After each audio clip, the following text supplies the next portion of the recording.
Now we're going to talk about Seven Wonders. You're not going to get out of that, are you? No, I'm not. The innovative game of the year! Yeah, no. Okay.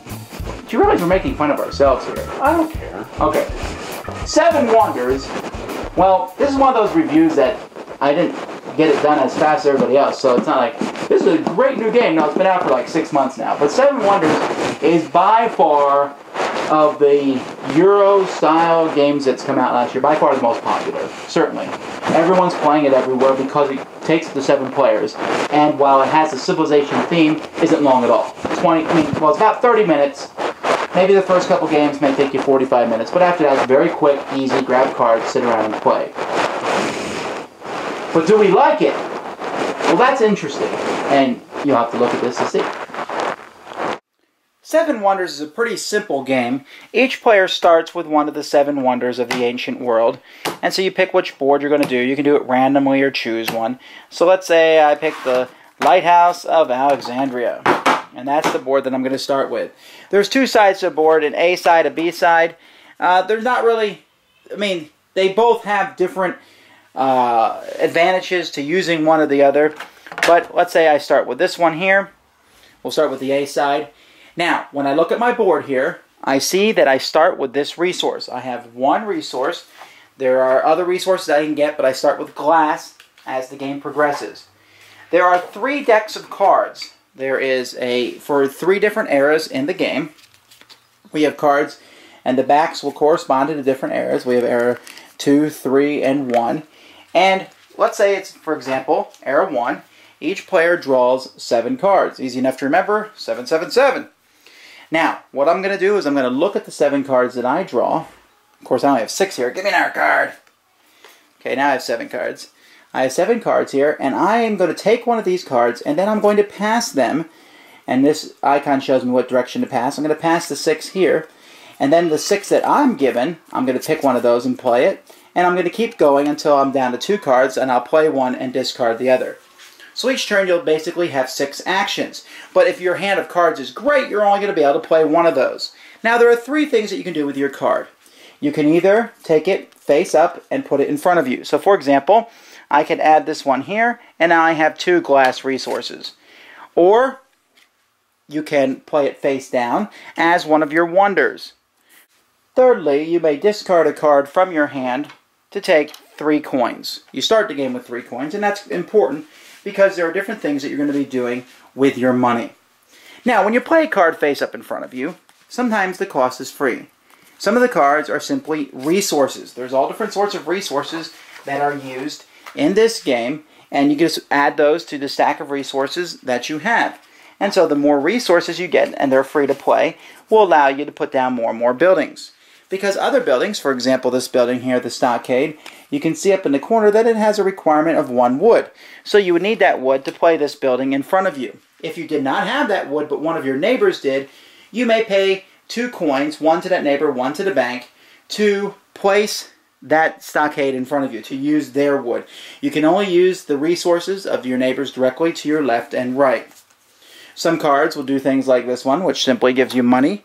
Other cards are science cards, which will score you, which are worthless during the course of the game, but will score you points at the end. Some will do things like this one lets me buy resources for my neighbor for 1 coin instead of 2.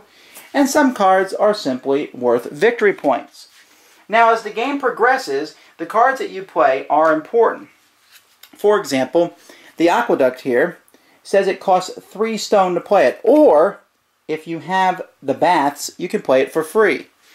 And you're going to have to look at the different cards that you have and decide, do I want to build this card because it's good for me to use right now? Or do I want to build this card because it might allow me to build something better as time goes by?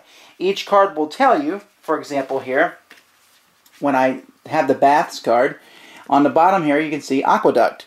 So if I play the baths, I know that in the future if I get the aqueduct card, I can play it. However, the player who's passing cards to me also knows this, so they may not give me a bath. Now again, you can build different stages of your wonders, and that's a good reason to do that. You can see there's a cost for each of those two. For example, to build the first stage here costs 2 stone. To build this one here costs 2 resources. To build this one here costs 2 glass. And when I build those, I'll get a benefit: 3 victory points, a resource of my... I can always take a resource of my choice here, or 7 victory points. And so once everyone's done with that, the round is over, and the buildings are out, and there's a few things that we're going to do at the end of a turn. The first thing we will do is we'll compare our military might. See this symbol here? It gives me 1 military might. I'll compare myself to both of my neighbors, and if I am stronger, then I'll take a victory point, and the weaker person loses the victory point. If we're the same, nothing happens. In the second age, the victory points go up to 3, and in the third age, victory points go up to 5. So you can see that this is an important factor of the game, but it's not the all-in-all factor. Also, at the end of an age, players are going to, at the end of the third age, players are going to look at all their science cards, and for sets of them, they're going to score lots and lots of points. And if you allow someone to get all the science cards, they can score a huge amount of points. And that's basically the game. The only thing I guess that I would mention here is that in the third era, there are different guild cards. For example, this one here, the Philosopher's Guild. You can see it's expensive to build, but it will give you a victory point for every green card that players have on both sides of you. And there are lots of different guilds. Here's the Builder's Guild. This gives you a point for every stage of Wonder of the World that you and the players on both sides you have built. So again, as the third era comes in, you're going to be looking at the players next to you and deciding how to play the cards in front of you. And again, the rewards for each wonder are different. So sometimes it's just straight up victory points, like the Egyptian board here. And sometimes it allows you to do all kinds of weird things, like some of the bee boards do. At the end, you'll take up here, you'll take a little scoring sheet, which you don't have to do, and you'll score the different colored cards, you'll score guilds, points you get for Wonders of the World, any leftover money can be changed into points, how many points you got from victory, and whoever has the most points is the winner. Alright, Seven Wonders, as I said, is a very popular game, and it's a kind of game that I'm going to keep myself just because it works in so many different situations. It has card drafting in, which I love, and I don't think enough games do that. I like the idea of taking a card, passing it to the next person. But it does have a lot of similarities with Fairy Tale. Yes. As Sam said at the beginning. The thing about Seven Wonders is that even though it's cool and it's neat and all that, after 5 or so plays, it started to feel a bit samey to me. Which means it's more of a filler than anything else. Just like Fairy Tale, I break out, play, boom, boom, boom. And this game, I would do the same thing with, and so this isn't what I would consider to be the meat of a game night. This is something I'd play before the bigger games or such. I enjoy it, and the Leaders expansion, which is coming out quite soon, sounds interesting, and maybe would add more depth to it, which might make it a meatier game. But I'm pretty happy with the 30-minute 7-player version that we have now.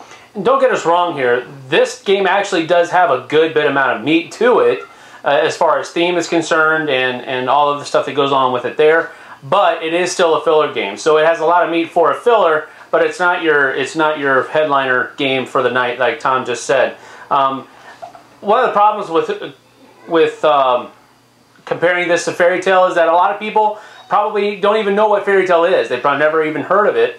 But you should have, because we've been talking about it for years now. A long time we talked about Fairy Tale, and we gave it its props when it first came out, and we've been enjoying it ever since. This one is very, very, very similar to Fairy Tale. It's not an innovative game at all. Well, I think there's some things in it that are innovative, but it does take a lot of things. Does it feel like civilization building? Yes, but no, because you're just building on what you already have. So, I don't know. I enjoy the game. I think it's a great game. I have a lot of fun with it. And I enjoy Fairy Tale a lot too. But it just didn't have the spunk that everybody gave it to me. Gave it, in my opinion. But I enjoy it. I think the civilization theme is there barely. But it's not bad. The artwork is really good. Very good. The game is really high quality. And like I said, there's very few games that work with 7 people and are decent games. If I had 3 people, I probably wouldn't ever want to play Fairy Tale, I think, but if I had 7 people, this is one of the games I would think of. So, I'm giving this a thumbs up. Yeah, me too. I'll give it 2 thumbs up. 7 Wonders worth of thumbs up? Wow. Okay. Check it out.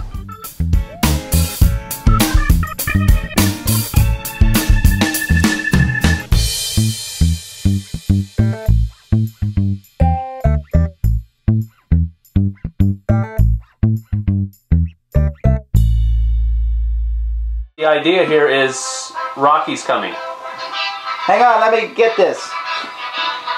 Sam will continue while I answer the phone. No, seriously, do it. Don't seriously do it? Okay. So anyway, Tom's talking on the phone. This is like Fairy Tale, but that doesn't help you. So what we need to do is say that it's its own game, and you're going to edit all this out, Tom, because you put me on the spot, and I'm not very good at this.